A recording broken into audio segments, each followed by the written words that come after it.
What is up, guys? It's your boy D-Trix, and today I'm coming at you with another YouTube video. This video is going to be about the first time and only time that I did acid. Alright, let's get a couple of things out the way. First is, I'm sorry about all the Shimmy gameplay. It's like the only map that I'm decent at. I'm going to get some gameplay of some other games here coming soon. And the next thing is I do not condone the use of any legal or illegal drugs for the use of anybody. Okay, so it started what year was this? It was about a year or two ago, and it was at a fairgrounds with my buddy Kyle from the last story. So Kyle and I, we had just been smoked up. We were smoking the whole time, and we got on rides, and I think I bought a bracelet. If you don't know what that means, like, you can have tickets, and you give a certain amount of tickets to go on each ride, or you can get a bracelet, and you don't have to pay any tickets. You just show them the bracelet, and you get on the ride. So I had a bracelet, and Kyle and I split up. So I was just by myself, and I met up with my friend Neil. So Neil had some alcohol, but we had to go meet up with somebody else first. So we met up with Neil's friends, and Neil and I and the friends were just shotgunning beers. And then after that, we walked by this trail that's in the back of the fairgrounds, and on this trail, I guess it's like where everybody sells their drugs. It's like you can buy pre-rolls pretty cheap, like gram pre-rolls for like $2-3. It sounds like it'd be schwat, but it's not. It's actually some decent pretty stuff.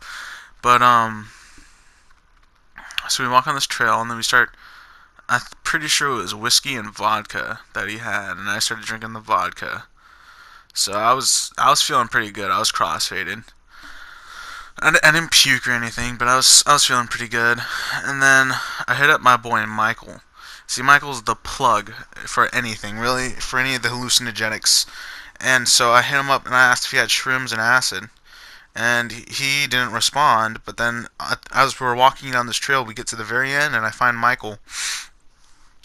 And he goes to me and he's like, "Oh yeah, by the way, your text, I got both." And I was like, "Oh, okay, you could have just responded, but that's fine. How much for each?" And then I only had $10. He said $10 a tab, and I think he was selling eighths, like $25 eighths for shrooms. So I just bought the tab of acid, and I did it right then and there. Now I walk back with Neil, and we go back down the opposite way of the trail to go back to the fairgrounds, and we just start doing some dabs because the acid hasn't kicked in yet. And I don't know how long acid's supposed to take before it kicks in. I don't know. This is my only time doing it, but it felt like it was taking forever. So we meet up. Me and Neil. We meet up with Peter, and Peter, he has even more dabs. So we started doing dabs with Peter, and I told him about how it was my first time doing acid right there. And so he's like, "Oh, I love acid," even though this kid's a chronic liar. Like, he talks about his dad being an abusive alcoholic, so he doesn't drink alcohol. But then the next day, he's like, "Oh, I love alcohol. Whiskey's my favorite." So you don't know what he's going through, what he's talking about most of the time. But, I mean, he had good weed, so we hung out with him. Anyways, so I'm pretty sure this moment is when the acid finally started kicking in because, okay, so when you do acid, any little thing can trip you off, put you in a bad mood, or put you in a bad trip, or anything can make you really good and happy. Well, what did I call him? Peter. Yeah, Peter. He whips out a knife and he shows it to me, and and in my head, this is when the acid was kicking in. In my head, he was threatening me with this knife. So I whipped out my knife and I threatened him with it. And then I realized what had happened, what is going on, and I see a little girl and her mom right behind Peter looking at me with these shocked eyes, and I was like, "Oh shit, dude, I fucked up." So I just put my knife away, turn around, and I start walking. I start walking off the fairgrounds, and what happened? What happened? My memory is kind of foggy that day. Um, so I made it off the fairground, and I called my mom. No, I called my grandma first, and I called my grandma and I said, "Hey, can you come pick me up at McDonald's? I need to go to the hospital because this is a story for another time, but I had ended up needing to go to the hospital for something, and they told me if something like this ever happens again, just to go back." So I called my grandma, told her to meet me at McDonald's and to take me to the hospital. She said, "Okay, whatever," she hung up.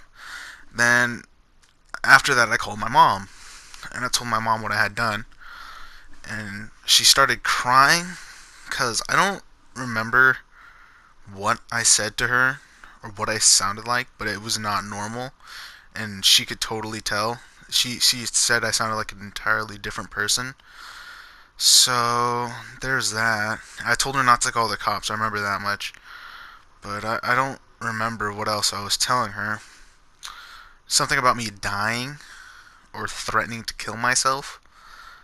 But yeah, and so I hung up with my mom. I finally made it to McDonald's and had my grandma take me to the hospital.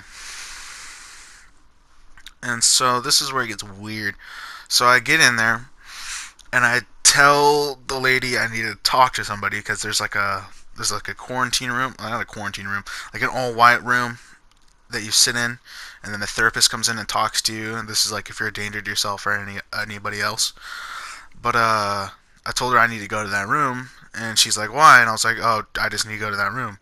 And she's like, "Okay." So she sets me down, takes my vitals, and I tell her I have a knife on me, and I thought I stabbed somebody because at this point I don't remember.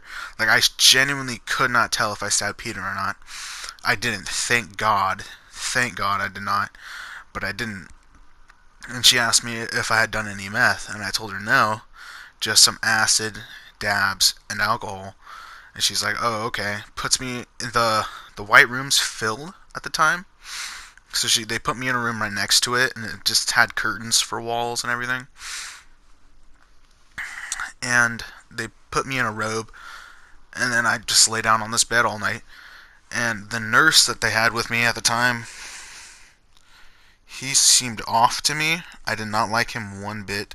I thought he was gay, and not only that, but I'm not homophobic. It's just I don't like it when they hit on me, and I thought he was hitting on me the entire time, and I thought he was trying to like touch me, if that makes sense.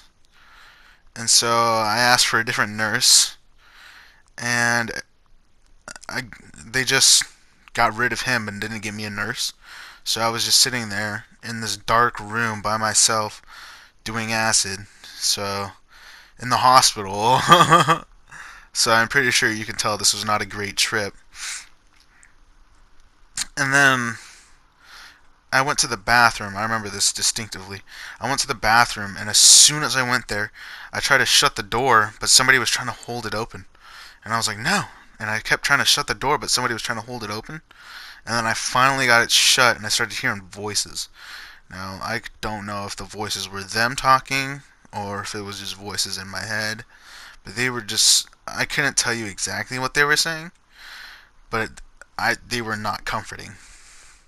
I make it back to my room and I start laying down, and then I keep hearing these new voices. So I'm assuming the first voices were just the nurses talking, but these voices were definitely in my head, and it was like, what was it?